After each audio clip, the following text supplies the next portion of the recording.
Blackhead prevention works best when it is gentle, steady, and realistic, because blackheads usually develop slowly as oil, dead skin cells, sweat, leftover product, and ordinary daily friction collect around the opening of the pore over time.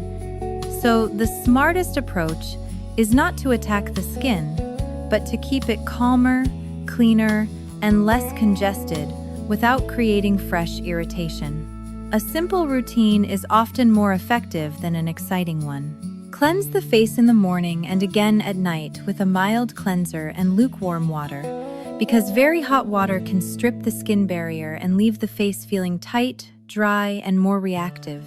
Use your fingertips rather than rough scrubs, abrasive washcloths, or stiff cleansing brushes, because blackhead-prone skin usually responds better to calm handling than to aggressive rubbing. If you sweat after exercise, yard work, housework, hot weather, or a long day under sunscreen and makeup, it helps to rinse or cleanse the skin as soon as practical, because sweat mixed with oil and residue can sit on the surface and add to that heavy clogged feeling. Avoid squeezing, scraping, pinching, digging, or trying to force blackheads out at home, because that often causes more redness, swelling, irritation, lingering marks, and regret than the original blackheads ever caused. Choose non-comedogenic products whenever possible, including moisturizer, sunscreen, makeup, and hair products, especially if your hair touches your forehead, temples, or cheeks. A lightweight moisturizer can help because skin that becomes too dry often becomes irritated, and irritated skin makes people impatient, and impatient people are exactly the ones most likely to stand too close to a bathroom mirror and start making decisions they would not defend the next morning. If you use over-the-counter acne care, it is usually smarter to begin slowly with one well-chosen active ingredient, instead of layering several strong treatments at once. Salicylic acid may help keep pores clearer, and adapalene may help reduce clogged pores over time, but patience matters more than panic. Improvement usually comes from steady use over time, not from one dramatic weekend of treating your face like a chemistry experiment. Remove makeup before bed, change pillowcases regularly, clean the things that touch your face often, like phone screens, eyeglass frames, hat bands, and helmet straps. Keep heavier oils and styling products away from acne-prone skin when you can.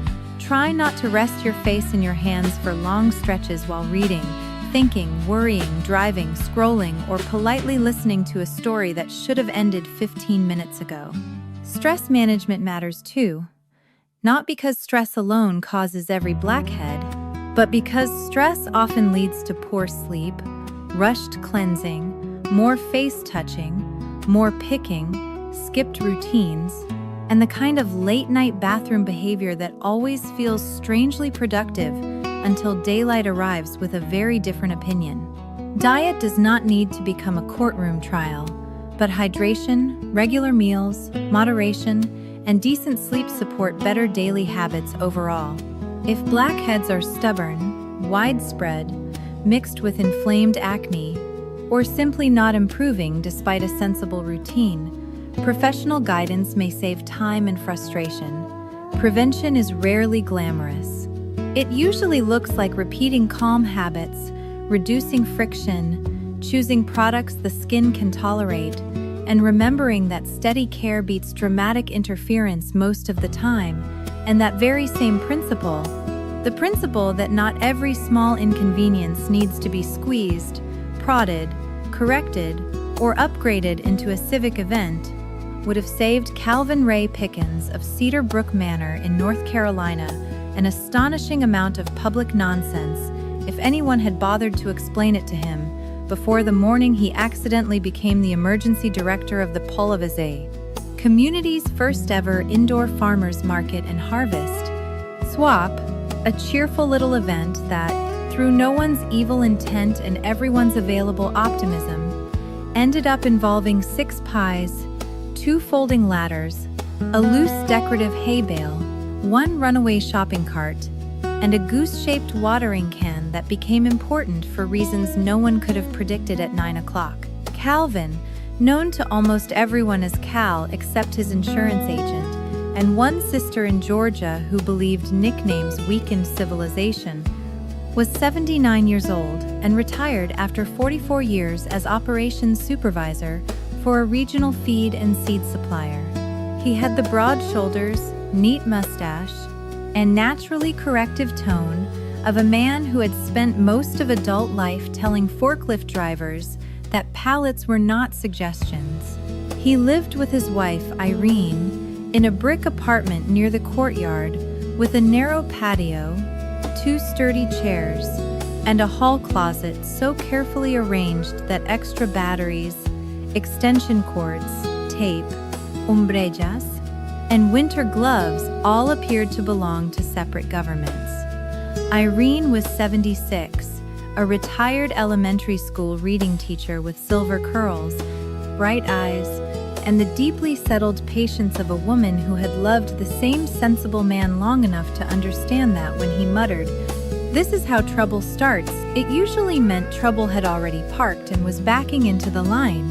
Cedarbrook Manor was one of those American retirement communities where everyone claimed they had simplified their lives while somehow maintaining enough social events to qualify as a small independent town with a newsletter problem.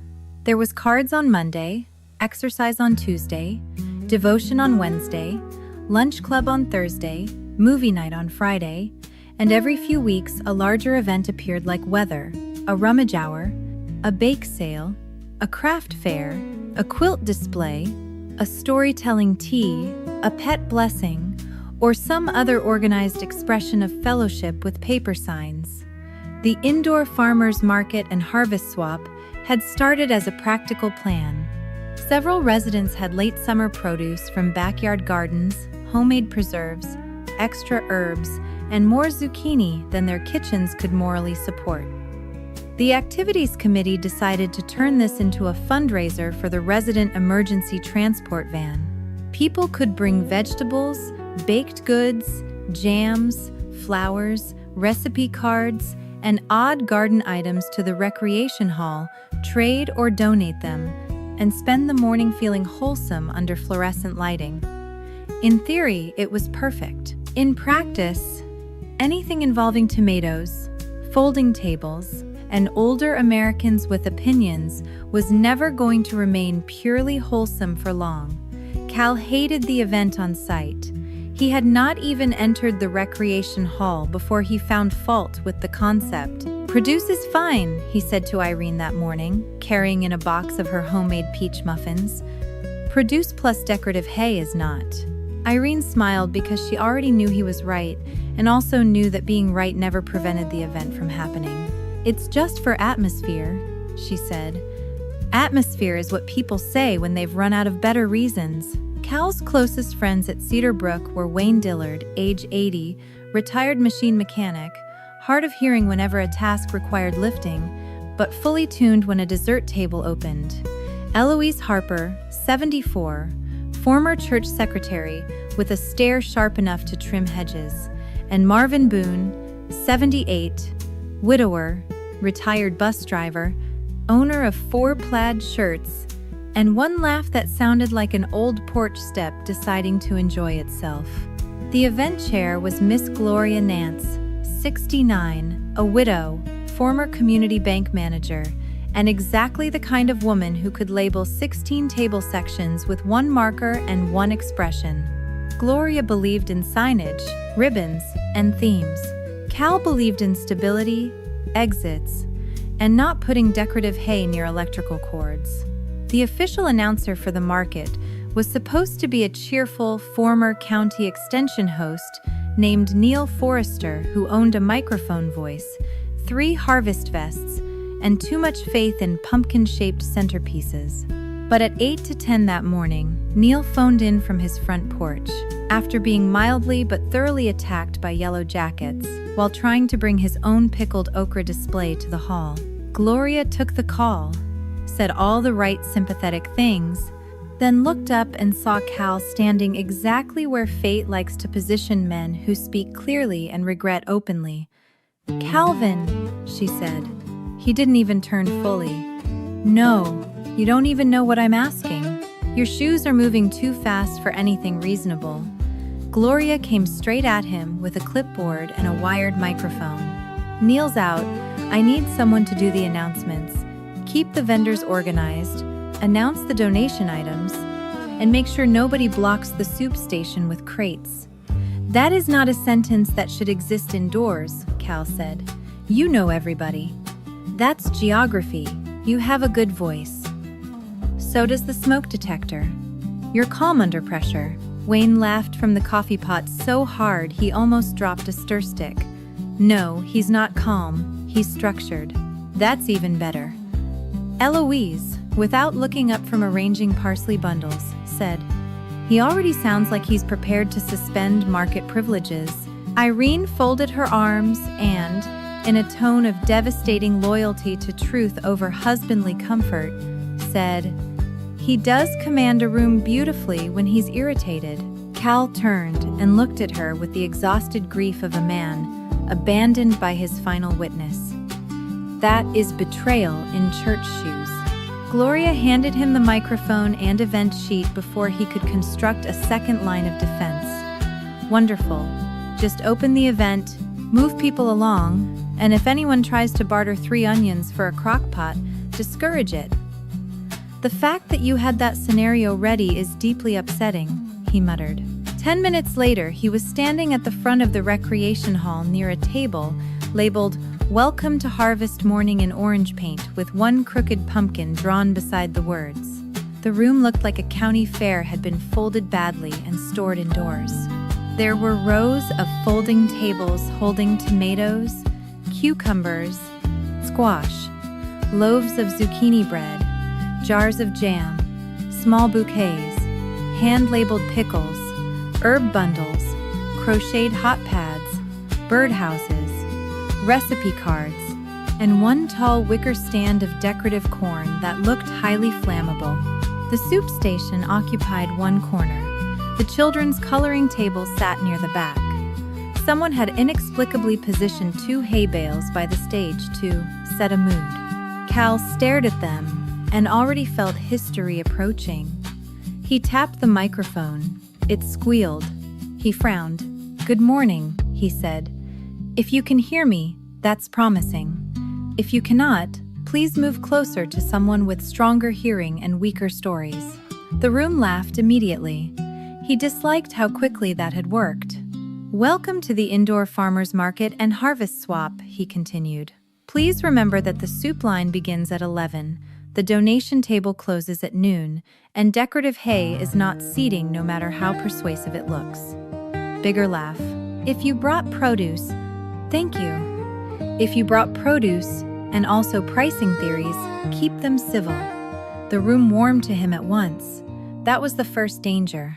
Because once a crowd of older Americans decides a reluctant practical man is funny, they will reward every sign of dry authority until he becomes the de facto spirit of the whole room. Cal tried to keep things moving. He announced the tomato table, the herbs, the baked goods, the raffle basket, and the recipe card exchange. But his natural voice kept turning every simple description into a kind of civic commentary. At table 3, we have okra, cucumbers, and what appears to be more zucchini than one household can ethically explain.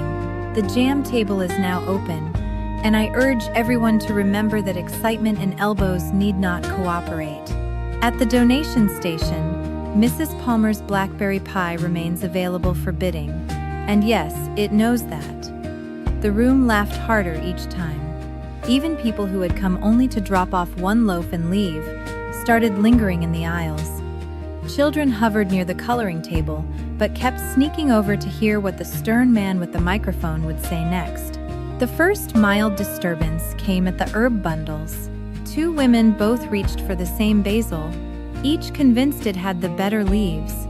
One said she got there first, the other said first in hand was not first in line. Cal stepped in, took the basil, divided the bundle with the practical precision of a man who had once cut baling twine by the yard for people who could not agree on fence posts, and said into the microphone, "The market recognizes both enthusiasm and chronology. Basil has now been redistributed under emergency fairness." The whole room cracked up. By then, even Gloria had stopped pretending she was still in charge and started simply pointing people toward Cal whenever anything seemed likely to develop opinions. The second issue arrived in the form of the goose-shaped watering can. It sat on a side table among garden tools, seed packets, and decorative stepping stones, a ceramic goose with a long neck, painted eyes, and a spout hidden in its beak. It had been donated by a woman moving closer to her daughter, and was clearly the sort of object people either loved instantly or distrusted on principle. Cal was in the middle of announcing the raffle when a small boy in a dinosaur shirt picked it up, realized it sloshed because someone had not emptied it properly, and squealed, "It's still got goose juice." This alone would have been manageable. The problem was that he lifted it too high. The leftover water came out of the beak in one graceful little arc, and it splashed directly onto the shoe of a retired attorney named Mr. Leland Pierce, who was already in a bad mood because someone had priced green tomatoes like they were trust funds. Leland looked down at his wet loafer. The boy froze. The room went quiet in that exact fun way where everyone knows nothing terrible has happened, but something excellent might be about to be said. Cal took the microphone and with perfect dry clarity said, "Ladies and gentlemen, the goose has expressed itself." The room collapsed. Wayne nearly sat on a crate of apples. Gloria had to grab the raffle basket for support. Even Mr. Radame, Pierce laughed, though he was trying not to, which only made his shoulders shake like a secret. The boy handed over the watering can and whispered, "Sorry," and Cal said, "Apology accepted. Empty all geese before transport." That line spread around the room so quickly it reached the soup station before the broth had even finished steaming. By 10:30, the market had become less of a fundraiser and more of a live comedy with produce. People started buying things they did not need just to remain in the room longer. A retired nurse took home 3 jars of pickled beets and admitted freely she did not even like beets. Somebody bought the goose watering can for $15, simply because no story should leave alone. Then came the stackable shopping cart. The recreation hall used a little 2-tier rolling cart to shuttle donation items from table to table. It was meant to hold jars, recipe cards, extra napkins, and the occasional loaf of bread. No one had planned for Marvin Boone to place a crock of apple butter on the top shelf, 2 spaghetti squash on the lower shelf, and then park the cart on a slight angle near one of the decorative hay bales. This was not engineering, it was hope. A little girl chasing a paper leaf decoration brushed the handle. The cart rolled backward 2 feet, hit the hay bale, bounced sideways, and continued moving in slow, majestic rebellion toward the soup station. People gasped. Someone shouted, "Catch the cart!" But in a room full of seniors, this is less an instruction than an aspiration. Cal looked up, took in the whole sequence, and said into the microphone, "No one run. We are now experiencing a produce migration." That line blew the roof off the morning. Even the soup ladies at the far table bent over laughing, while one of them still caught the apple butter before it hit the floor. The cart was steadied. The squash survived. The hay bale shifted enough to make Cal hate it more, which somehow only made him more useful. He moved the bale himself, planted it by the wall, and said into the microphone, "Hay has now been reassigned to a less ambitious region." Fresh laughter. At this point, the market had completely surrendered to its own identity. It was no longer a sensible indoor produce exchange.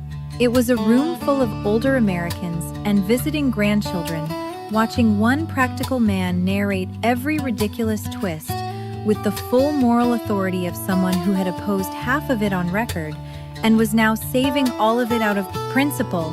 The final act came shortly before 11:30 during the pie auction. Mrs. Palmer's blackberry pie had already drawn bids. A peach cobbler was moving steadily. Someone from town, listening on speakerphone, had offered $20 for 6 jars of salsa and a quilted oven mitt. Then Gloria, in a burst of dangerous inspiration, suggested they also auction a mystery basket of surprise produce and kitchen odds. This was a terrible idea, and therefore immediately approved by the room.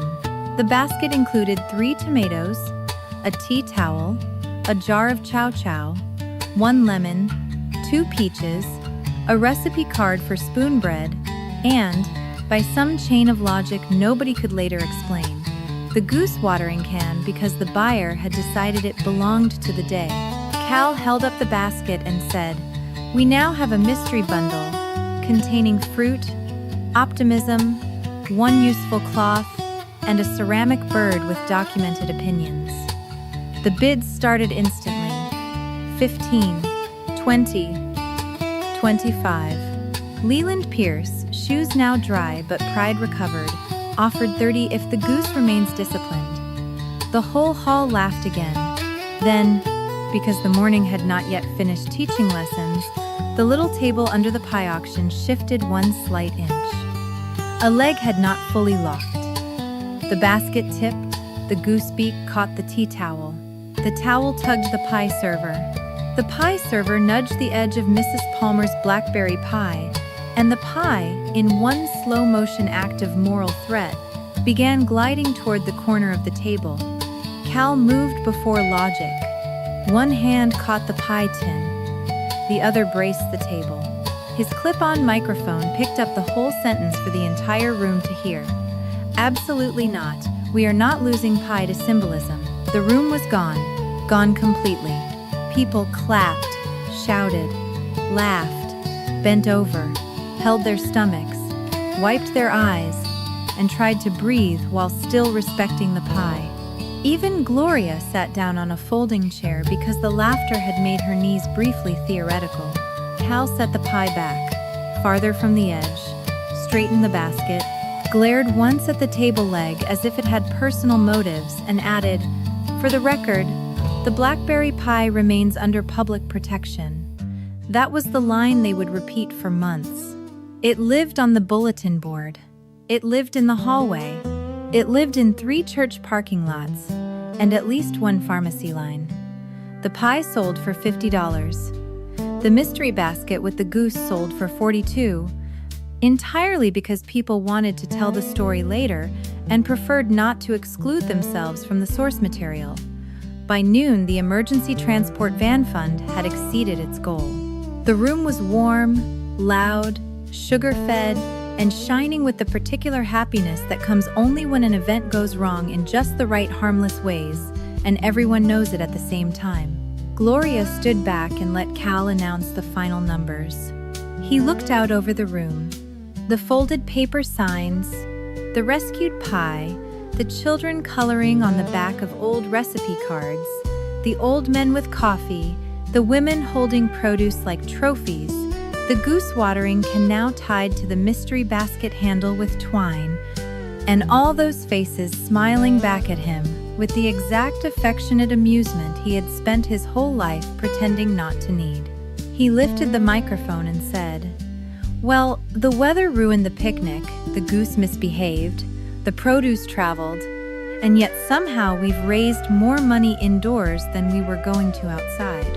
So I suppose the day deserves a fair hearing." The applause that followed was not polite.